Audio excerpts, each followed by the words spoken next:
할렐루야. 오늘도 하나님께서 허락하신 지혜로 놀라운 은혜를 누리며 사는 복된 하루 되시길 주님의 이름으로 축원합니다. 오늘 우리가 함께 나눌 말씀은 잠언서 22장 17절로 29절의 말씀입니다. 오늘 말씀을 통해 우리가 함께 나눌 내용은요, 하나님의 백성답게 살려면 우리가 어떻게 살아야 될까? 오늘 본문 말씀에 이런 말씀이 있어요.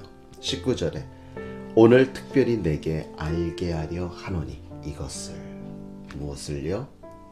하나님의 백성답게, 하나님의 사람답게 살아가게 하는 방법, 그 방법을 우리가 함께 나누길 원합니다. 첫 번째 방법은 오늘 본문 말씀 17절 18절의 말씀처럼 진리의 말씀을 듣고 깨달으며 살아야 합니다.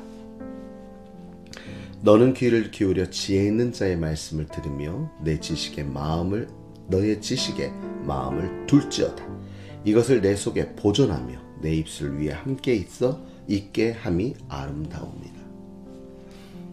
지혜 있는 자, 바로 오늘 17절에 지혜 있는 자의 말씀을 들어라 했는데, 여기서 지혜 있는 자라는 단어의 원어를 보면 복수형으로 쓰였어요. 그래서 성경을 정확하게 이야기하면 지혜 있는 자들의 소리를 들어야 되며, 그것을 마음에 두고 그 마음속에 보존한 것이 우리의 입술을 통해 늘 나타나게 하는 것이 얼마나 아름답겠는가라고 이야기하고 있습니다. 여러분, 우리가 잘 알고 있습니다. 지혜의 근본은 여호와를 경외하는 것입니다.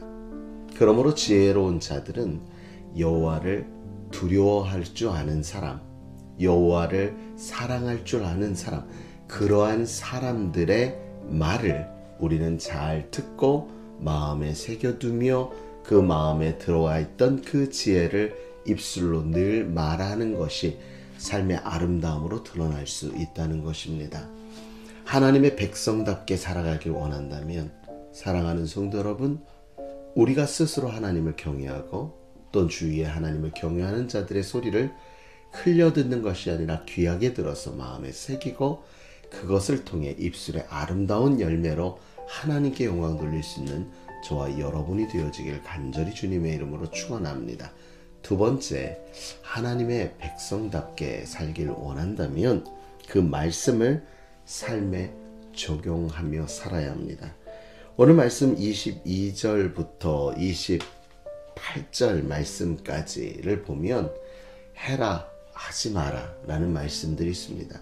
사실 성경에 보면 수없이 많은 부분에 해야 된다, 하지 말아야 된다는 율법이 나와 있지요. 사랑하는 성도 여러분, 오늘도 우리는 하나님의 말씀을 따라 멈출 때도 있고 앞으로 나아갈 때도 분명히 있어야 될 것입니다. 특별히 오늘 말씀에서 주의 깊게 우리 삶 가운데서도 쉽게 접할 수 있는 것을 보면요, 노를 품는 자와 사귀지 말며 울분한 자와 동행할지 말지니 그의 행위를 본받아 내 영혼의 올무에 빠질까 두려움이라. 사랑하는 성도 여러분, 믿음도요, 들음에서 납니다. 그 들음은 곧 말씀으로 말미암는다 했지요. 우리의 믿음이 들음에서 나듯 우리 안의 연약함도 들음에서 시작될 수가 있음을 기억해야 합니다. 그러므로 어떠한 자, 노를 품은 자와 사귀지 말고 울분한 자와 동행하지 말아라. 사랑하는 성도 여러분, 오늘 그러한 사람들과 멀리하는 것이 중요한 뿐만 아니라 혹시 내 안에도 혹시 노를 품고 있지는 않은가? 혹시 내 안에도 마음 가운데 울분을 자꾸 토해내지 않은가? 우리가 돌아보면서 우리의 진정한 믿음의 아름다움이 다른 이들의 삶에 영향을 줄 수 있는 놀라운 일을 이룰 수 있도록 우리의 입술에 소리를 내어 저들에게 들려줄 수 있는 저와 여러분이 되어지기를 주님의 이름으로 축원합니다. 세 번째, 우리가 하나님의 백성답게 살기를 원한다면 주님을 의지하며 살아야 합니다. 오늘 말씀에 이런 말씀이 있습니다. 19절입니다. 내가 내게 여호와를 의뢰하게 하여 이것을 오늘 특별히 내게 알게 하려 하였노니.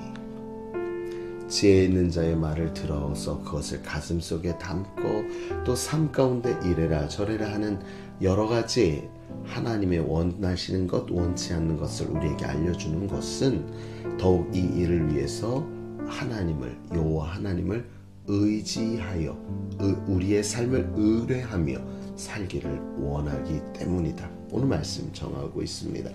그러므로 하나님의 백성답게 살려면 우리의 삶을 하나님께 의뢰해야 합니다. 의뢰하면 의지하게 되고 의지하게 되면 맡기게 됩니다. 우리의 삶의 모든 순간, 결정의 순간, 선택의 순간, 사랑하는 성도 여러분, 내가 먼저 찜하는 것이 아니라 하나님이면 어떠하실까? 하나님이라면 내가 어떠한 방향으로 나아가는 것을 원하실까? 이렇게 하나님을 의지하고 의뢰하여 하나님께서 이루시는 놀라운 일들을 바라볼 수 있는 저와 여러분이 되어지길 주님의 이름으로 축원합니다. 그러므로 마지막으로 오늘 29절에 이런 말씀이 있습니다. 내가 자기의 일에 능숙한 사람을 보았느냐? 이러한 사람은 왕 앞에 설 것이요 천한 자 앞에 서지 아니하니라. 물론 일을 잘하는 사람은 그 나라의 왕 앞에 서게 되는 것은 당연한 일이겠죠. 그러나 성경에서 굳이 그러한 일들을 통해 왕에게 나아가는 것을 표현한 것이 아니라 이 왕은 만왕, 즉 우리의 왕 되신 주님을 이야기하는 것입니다.